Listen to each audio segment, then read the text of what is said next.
Hello, you're very welcome along to another episode of the Tackling Sport podcast. It's Daniel here, joined alongside me by my brother Sean. How's it going? Yeah, Sean, we're a bit late to the party today, I guess. It's Super Bowl Sunday. You stayed up for it anyway.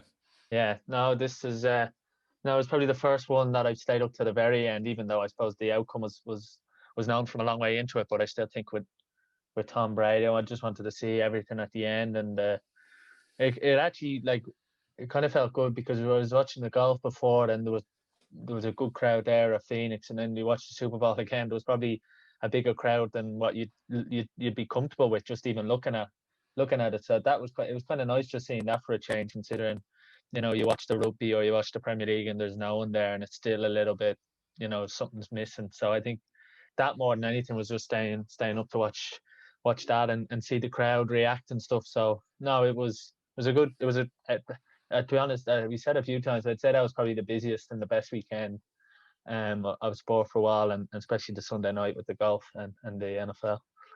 Absolutely. Yeah, I guess we were just talking it off air before we came on. Mahomes was going into the game, won Super Bowl. Tom Brady had six. Mahomes could have closed the gap to four. It's now 7-1.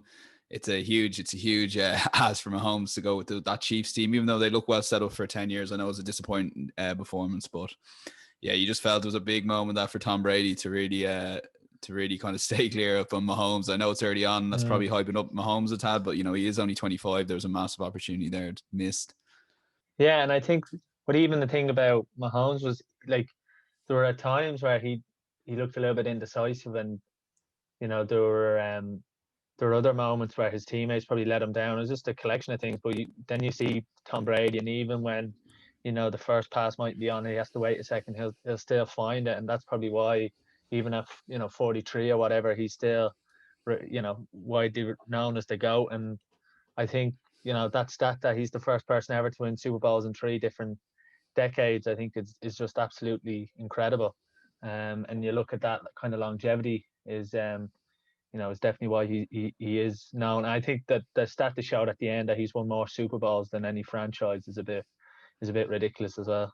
Yeah, I didn't believe it. It was one of those stats. Wait, what? Is that true? But yeah, brilliant. So listen, let's get into the Premier League, I guess. And for those on YouTube for the first time, that bottom left, you can subscribe to the channel. And if you're listening to the podcast, please support us on YouTube and by just subscribing. And you'll get all the episodes there, including the Premier League predictions every Thursday. Quick word on actually, James Moffat's about to win. Sean, he's 9-5 up with a game to go. So that's our 3-in-a-row champion there. Yeah, no, and he got a few right again this week. There's some obviously difficult games in that as well, close games, but he came through. So fair play. Yeah, and he's kind of growing a bit of a following there at the moment. Hopefully, some people are getting on some of his predictions. But we'll get into. I suppose we want to kind of keep this short and snappy for sports review.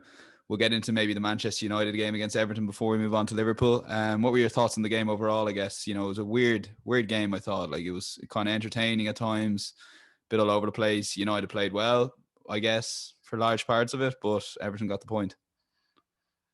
Yeah, I think it's one of those games that you'd only see with behind closed doors and no one there. It was a bizarre game. I don't know how many times a team can go from being so poor with the ball to then being so good and so brave on it. I think it's something, maybe it is to do with fans or no fans there, because Everton, every time they got the ball in the first half, they never played a forward pass. Carlo Ancelotti set them up to exploit. And where's Manchester United's real weakness? It's down the sides of the centre halves. There's no pace when Bailly's not at the back. Maguire 1-on-1, I think, is the same with most defenders. They aren't as comfortable out in wide areas. That's what they always say about playing as a third centre half. It's trying isolating them in, or three centre halves is to try and isolate them in the wide area. But Everton were just so poor, and yeah, United were good, but I mean, when you played, like they were just so deep. Everton, like you look at Everton for the goal, for Cavani's header, they're so deep from that. And when you're so deep, there has to be pressure on the ball, and there was none on Rashford. Rashford had all day to pick a pass, and then Bruno Fernandes's goal again. Everton centre half are on the 6 yard box, and Bruno Fernandes dummies one, and he has more time, and you just can't give players of that quality that much time when you're so deep. Um, and then I'd be, if I was, I don't want to sound like Roy Keane, but the goalkeeper there, I mean, it was actually like watching Almunia from Arsenal years ago. He just, even though every time he does something, he makes a good save. And I know he played well against Leeds and made some good saves, but he's just one of those keepers that even when he does something well, you're just like, he didn't mean to do that, or that is just a bit fluky. He's just one of them. And Manchester United, yeah, for all they were good, and they were allowed to be good by Everton in the first half, and I just thought they probably should have killed the game off 2-0 at half time. There's something not right for United. There's a reason they are, second in the league, because they've got so much going forward, but they have a real problem with defending games, and when teams sit back against them, which Everton did in that first half, and when you leave space behind United, they just can't deal with it. They don't have the defence to deal with it. I actually thought it was, I know Pogba came off, but before that, I thought Pogba was very good. But McTominay and Fred in the second half, in the first 10 minutes, they just got ran past. And then when you're playing like that, you want to contest the ball higher up the pitch, and maybe even make fouls to stop Calvert-Lewin and Richarlison being one-on-one with Lindelof and Maguire. And that's just what United failed to do well. And after a couple of minutes of the second half, you felt as if something was going to happen, but ultimately you didn't think Everton would score 2 goals. And then De Gea makes another mistake, and then it's a bit of quality from James Rodriguez. And then it was just one of those games that you're watching going, this wouldn't happen with fans. Yeah, I guess as you know, I know De Gea got a lot of the headlines. You'd be disappointed with Harry Maguire for that last goal as well, like being so far deep. Like, I don't know if I've ever seen a Virgil van Dijk do that on a Liverpool set piece. That a mistake that obvious, any defender can make a mistake. But I guess go on. I think it's the way they defend it. And I actually just saw Jamie Carragher's tweet that for his Monday Night Football, that they're actually going to discuss the way the Everton defend long free kicks in Manchester United. But Maguire did that. John Stones scored a goal in the Carabao Cup game where Maguire was deeper than everyone again. And the ball, for those kind of free kicks, it's the first contact. You even heard that Calvert-Lewin mention it. You're not going to score with one header or one touch from there. It's going to be a flick on, and then something's going to have to happen. And I think with Maguire, I wouldn't have him as, he's at the back post there. Where is the ball going to end up? The first contact isn't going to be at the back post. It's going to be near the front post. And I think your best header should be where the first contact's going to be. And I think that's probably, and I just think United have been, they've had a couple of them free kicks, and there's been a few times when even it might have been offside and they've got away with it. But it was just, once you saw where Maguire was, there was just no cohesion in their defensive line, and they didn't drop back in on time. And even then, one of the Manchester United players has got to, grab hold of Calvert-Lewin and go, he's their goal scorer. He's probably one of the best headers of a football in the Premier League, and 2, he's a poacher as well. He scores poachers' goals. I just think United are probably still lacking something there. I think they have a lot of players. I think they're a little bit similar to maybe in Arsenal, where they have a lot of players who can play well, but that's their level. They're not Manchester City players or Liverpool players where it's just consistent. I know Liverpool have dropped this year, but it's like everyone. Ruben Diaz can make a mistake. Everyone can make a mistake, or Van Dijk makes an occasional mistake. But it's the consistency, that their consistent level is just streets ahead of everyone else's. And I just think with the likes of Lindelof and maybe Fred, that they're just below that, not even world class level, just the level below that, where I think they're, really good players and you can trust them. But I think they're just that level below. And I think it ultimately costs you points in the league over the course of 38 games. Yeah, absolutely. And I guess you 2 teams you touched on there, Liverpool City, they obviously played at Anfield there in 4-1. What were your thoughts of the game? Because it was a bit of a weird one, to be honest with you. Just something you mentioned at the start, the behind closed doors things. I got a sense of that watching the game, and when Gundogan missed the penalty, there was no, taunting from the Liverpool fans. I thought that was missed big time, to be honest with you. It kind of sets the reality in that it is a different season, I guess. But back to the game, Liverpool, Man City. I thought Liverpool at times were doing okay. It wasn't. I didn't feel it was a 4-1, scoreline that a 4-1 that City deserved, a complete 4-1 win. Albeit, I do think overall they were the better team.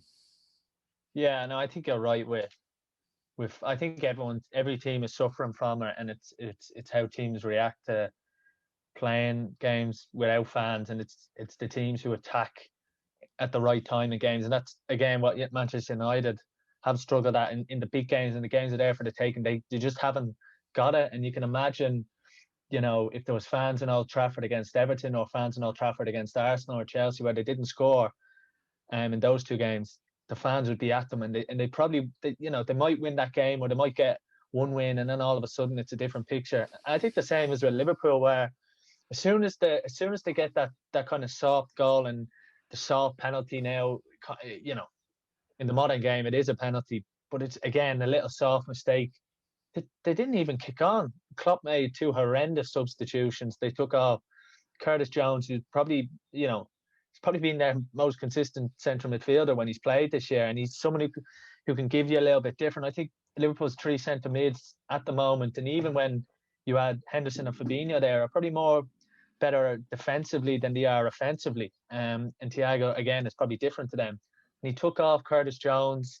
I just felt it was a weird substitution. And then Manchester City just, again, like I've said it for a while. I think Trent Alexander-Arnold is going to end up in midfield, and I think he's going to have to end up in midfield because he just can't defend.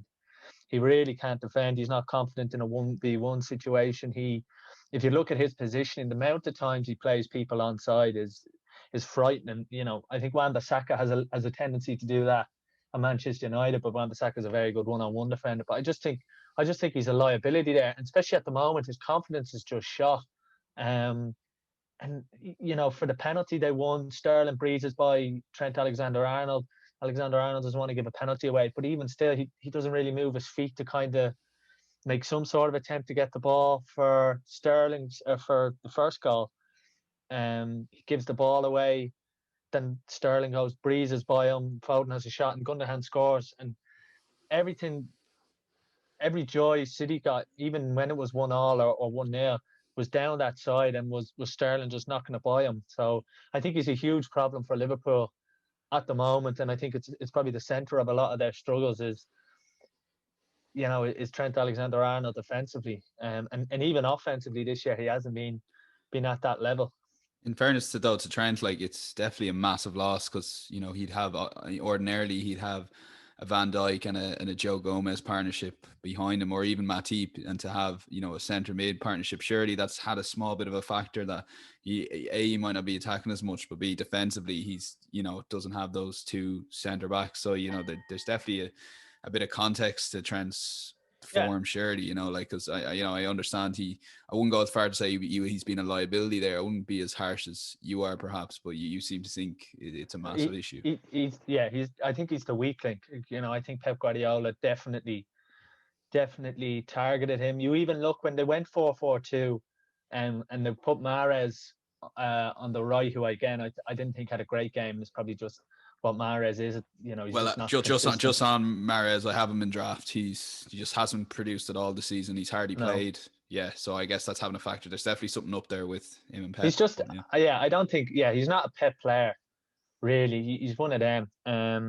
But I think if you look at Sterling, when they went two up top, they played Foden and Bernardo Silva up top, and I think they mentioned on commentary, imagine having them two up front, and a lot of the time Sterling has gone up as a false number 9.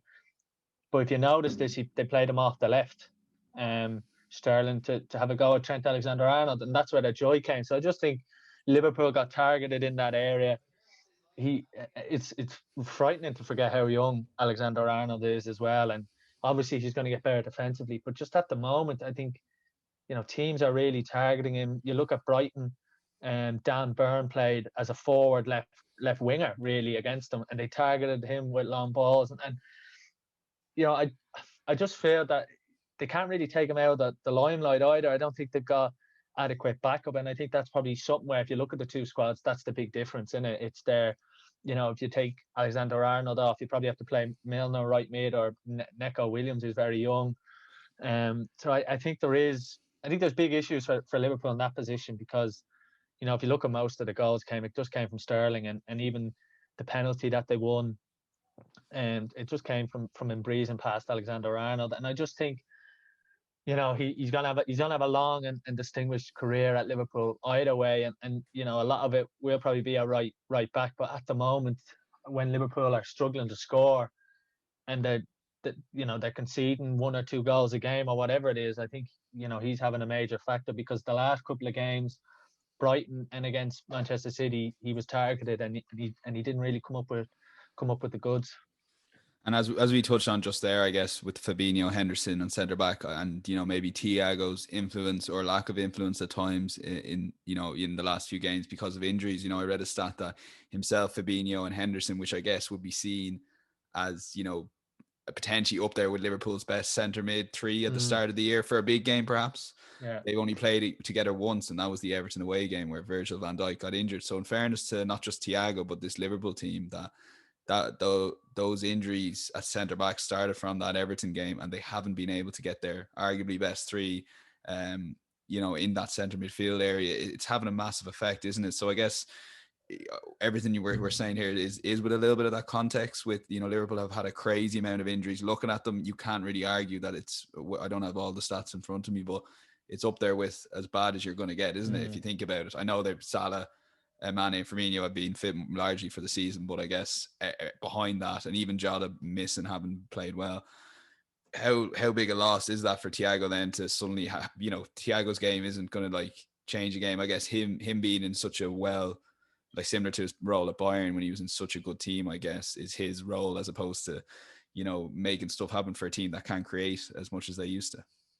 Yeah, I think it's an interesting one with Thiago, and like I said, he kind of came in. He had COVID to start, didn't he? And he wasn't playing a lot of games. Came off the bench at Chelsea, and similar to Thomas Partey, I guess. You just can't seem to get him on the pitch at the start, isn't it? Not too dissimilar. Yeah, and I think with Thiago, if you look at it, that's up there with the best Liverpool have played. Maybe this season was the second, or by the Palace game when Palace were shambles, was probably Chelsea in the second half when Thiago came on. I think Fabinho was centre back, Van Dijk was playing, and that's probably where they were almost at their best. And Mane was unbelievable, and then. But I think there has been something missing from the season. You go back to the Villa game where everyone says it was a freak, and I know Alisson wasn't playing and Van Dijk was playing, and then you go to other games where Van Dijk's not been playing and Alisson's been playing, and they've still kind of struggled. So I think a lot of people are very quick to say, oh, the team has run its course, or the team is, going back to where they were 3 or 4 seasons ago, or they're nothing without Virgil van Dijk. I think Liverpool have been very unfortunate in the last 8-12 months. I think obviously the injuries are massive, but I think their lack of investment in the summer, and maybe that's with COVID. I know they brought in Jota, but Liverpool have been so good at selling their young players for a lot of money. You look at the Wolves, Hover, the right back. I think they signed him for the guts of 20-30 million or whatever it was. You look at other players like Solanke, Jordan Ibe, who've been at the club and moved on for a lot of money. I think that's kind of come back to hurt them a little bit, as in they don't have, bar Curtis Jones, who's been really good this year, and Trent Alexander-Arnold, their academy has been really poor in the last while. You look at, Ben Woodburn, who was a Welsh international at 17, scored for Wales at such a young age and struggled with injuries, being sent out on loan. You look at Harry Wilson, who was playing in the Premier League last season for Bournemouth, doing reasonably well, had played with Derby the year before under Frank Lampard, again did reasonably well. And you look at where Mason Mount is, and you look at where Harry Wilson is, and Harry Wilson's with Mick McCarthy at Cardiff, and that is a major flaw in the Jurgen Klopp cycle, and probably doesn't get talked about enough. And I think that is kind of come back to hurt them, and they buy a lot of their academy, or not buy, but Solanke, for example. Yeah, Chelsea. Solanke was at Chelsea. Brewster had a spell at Chelsea, and I know a lot of that is kind of done now in academy football. Declan Rice was at Chelsea, got released. Eddie Nketiah at Chelsea got released. So there is a lot of that. But I think where Manchester United were struggling, I've said it before, under Van Gaal, Rashford came in. Even in the last year when they were struggling under Solskjaer, Greenwood came in at the end of last season. I know Bruno was there, but Greenwood scored some crucial goals. And I just think they're kind of missing something like that, Liverpool, that little bit of spark. And Harvey Elliott started the season really well at Blackburn. Blackburn have petered off a little bit, not as fluent as they once were. I think, what age is Elliot now? At 18 or 19.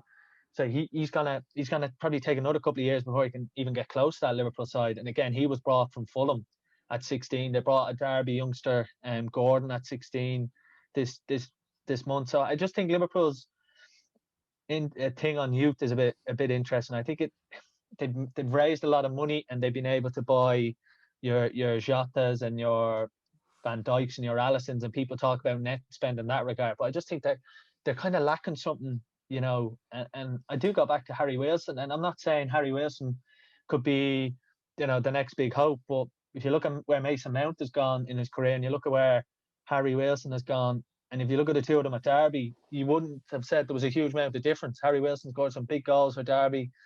Arguably, Wilson was as good, if not maybe slightly. Yeah. So maybe younger, he had a bigger name than Mason Mount. Yeah, and he went to Bournemouth, and again did all right at Bournemouth. Didn't do enough to keep them up. But I still think if you add in a player like that into the side instead of Shaqiri, in 2 years' time he's going to be better for it than Shaqiri is, and he's going to give you something different, and he's quality from dead balls, for example.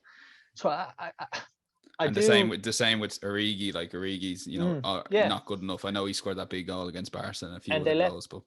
And I know they got 25 million for Brewster, and now looking at it, it's unbelievable business. But you still do think that, why can't Brewster, obviously 24 million, but would they have kept Brewster there if they got 10 million for him? And it's just one of them where I do think that has been a big problem for Jurgen Klopp. And, they've kind of been not looking away, but Trent Alexander-Arnold is, he's a super talent, and he is like, he came out of the academy basically as a world-class talent, and Curtis Jones has got a similar, I think, degree to him. But I do kind of worry with where they've gone, especially offensively. I mean, to sell Solanke, Brewster, Jordan Ibe.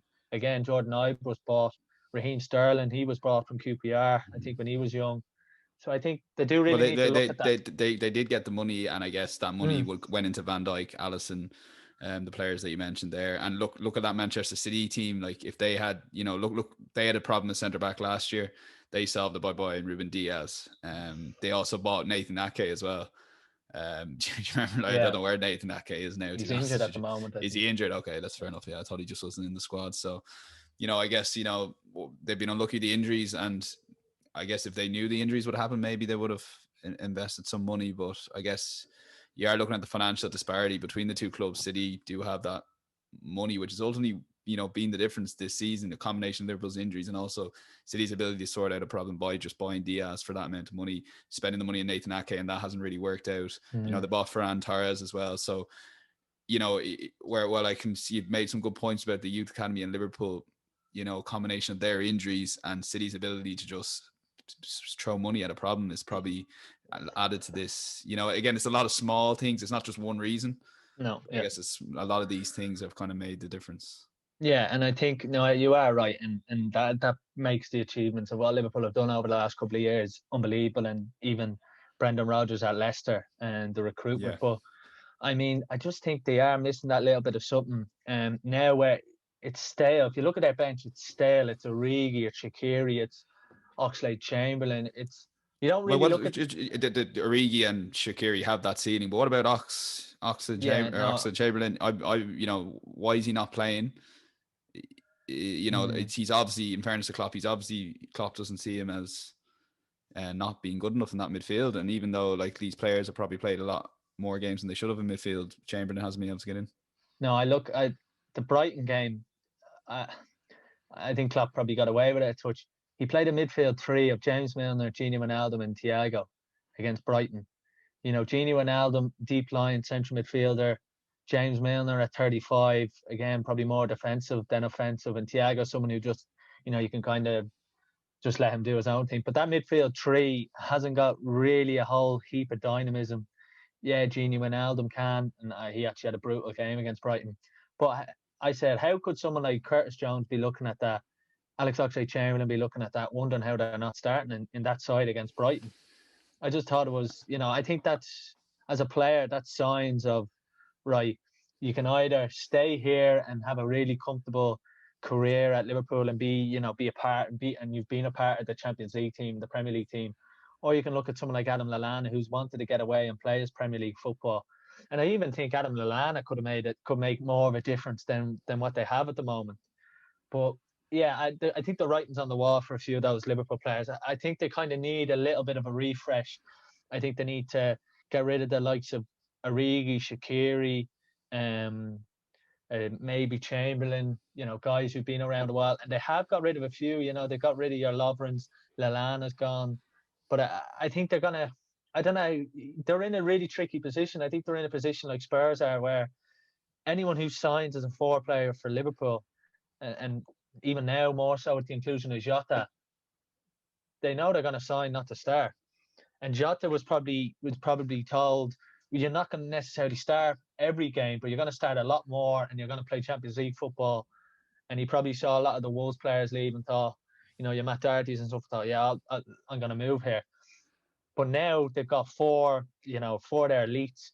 Unless they sign an elite player, an Mbappe or a Haaland, or, it won't happen. But someone like a Calvert-Lewin, where, they're going to build the team around him, or a Lukaku or someone like that, I don't think anyone's going to move, for example, And like Jamie Carragher said, those three forwards are 28, 29. I think he said this on Monday Night Football. Liverpool need to start looking at phasing one of those lads out, two of those lads out. So when do they decide to build a team around a Calvert-Lewin's an example we're going to use here now, but they're not. They're going to have to maybe just it's tough. There's no kind of easy. It's like that. If there was a spell about 4 or 5 years ago where every team was looking for a world-class number 9, and there was all this talk, and when United signed Lukaku, it was United they've got the lottery of Lukaku. And then it didn't really work for Lukaku at United for whatever reason, or it did, and Ollie just wanted him out. Yeah, it did and it didn't, yeah. You think adding Lukaku into that Liverpool side, just as an example, and I know he won't move, obviously, with his Everton connections and his Manchester United connections, but that Lukaku added into that team just gives him a whole added dimension. And there isn't a lot of young talent out, and there's the obvious like Haaland, Mbappe, people like that. I think United have got a really good young player in Diallo who they can phase in a few years from Atalanta, but there isn't that whole heap. And again, people go back to it. Barcelona are poor, Real Madrid are poor. They're going to buy again. They bought Hazard from Chelsea, didn't work. No one batters an eyelid really because they've that much money. And I just think Liverpool they're in a little bit of a perilous position where they're lucky, as in they've got one of the best managers in the world. They've got, the likes of Salah, Mane, they've got Thiago, so they have a lot of good players. But, if I was someone like Liverpool, I think your next purchase has to be, someone even like a Gnabry at Bayern Munich, who knows England well, was at Arsenal through his youth years. Someone like that that's just going to add something different. And I think, like I said, they're in a difficult position, and everyone is with COVID. So this is where you see Manchester City and Manchester United and Chelsea's power, where, people are talking about how teams are struggling with money, where Chelsea went out and had one of the biggest transfer spends of all time, really. And now they've got the world-class manager to match that. Yeah. And I think, like I was watching Chelsea against Sheffield United, I know they gave away a goal, but I looked at them and went, they used the pitch so well. They've coached, and they look like they're coached really well. And I went, oh, geez, you look at Werner, Havertz is going to come good, you'd expect. Chilwell. And then you look at Chelsea. Yeah, Ziyech. And you look at Pulisic. You look at Chelsea's academy then. You've got Mount, Hudson-Odoi, Reece James, Christensen's 24, but he came through the club's academy. You've got one of the best central midfielders in the world, and Kante. Like, Chelsea have an unbelievable squad. And in a year or two with Thomas Tuchel, you'd expect them to be up there. And Manchester United are starting to move. And Leicester are up there, and who knows what's going to happen to the likes of Tottenham and Arsenal with new managers. You forget Everton have a world-class manager, someone who's won the Champions League, I think 3 times. You even can see Carlo Ancelotti's stamp on that Everton team. Everton bought James Rodriguez. You think of that 3 years ago when 4 years ago when Koeman nearly got them relegated and Big Sam had to come in with Wayne Rooney. And Everton now. Sorry, I'm smiling because I know a couple of Everton fans, and same. The Big Sam, the era was hilarious. But go on, yeah. And you look at what they had to go through with the likes of Aruna Kone up front, who's a bit of a cult hero. But Everton going to attract James Rodriguez now, all because of Carlo Ancelotti, and that is, So if you look at where Everton are in the league, Everton are in danger of finishing above Liverpool for the first time in a long, long time. And the derby's in a few weeks. And every time I look at Everton now, I go, you kind of look at the team and go, geez, they're a poor enough side. Like, they haven't got a huge amount of quality. They rely heavily on Rodriguez and Calvert-Lewin. And then you look at the sideline and they've got Carlo Ancelotti, and you go, they're a long way. And a special mention to Ben Godfrey, who I think is ridiculous at football. I think if you look at Manchester United, I mean, the thing about Ben Godfrey is, I think he'll go to the World Cup because he can play any position. But he's exactly what Manchester United need. Someone who's quick, pacey, commands. He's good in 1v1. He's good in the tackle. He's good on the ball. I'd say if you put him beside Maguire, I don't think he concede a whole heap of goals. So I think he's definitely one to watch out for. And under Carlo Ancelotti, and it's the same with Calvert-Lewin, you're not getting better. You're not getting better coaching on how to be better. Look at the players Ancelotti's had that he's developed. Again, you look at Phil Foden at Guardiola. Those players are going to exceed more and more because they've the best level of coaching. And it's probably where you look at maybe someone like a Greenwood, where he's at with Ole Gunnar Solskjaer. How is he going to get to that next level? Can he do that? And you look at Chelsea, Hudson-Odoi, Mount's played really well in the last couple of games, and you've got Thomas Tuchel coaching him. So it's English football. I'm scared because I definitely think England are going to win something in the next. Well, that's a shout to, but I'm sure Ben Godfrey's not odds on to be in the England squad. No, he's not. I think he's 7-2 or something. Yeah. But I just think at one of them he is. You see some of his performances. Well, speaking of world class managers, sorry to cut across. Gareth Southgate might stop that. Exactly. Winning it. Yeah. But I definitely think, like, if you look at where English football is going, and a lot's been mentioned about the state of it's in, but at the elite level, at the Premier League level, the coaches they've Ancelotti, Tuchel, Klopp, Guardiola, Jose Mourinho's there. They've had Pochettino in the last few years. It's ridiculous. It's frightening how good the coaching is. And it's said before, it's steeping into the players. If you look at, they've got Foden, Saka, Grealish, Maddison, Mount, Wan-Bissaka, 50 million at right back, probably not going to get in the England World Cup squad.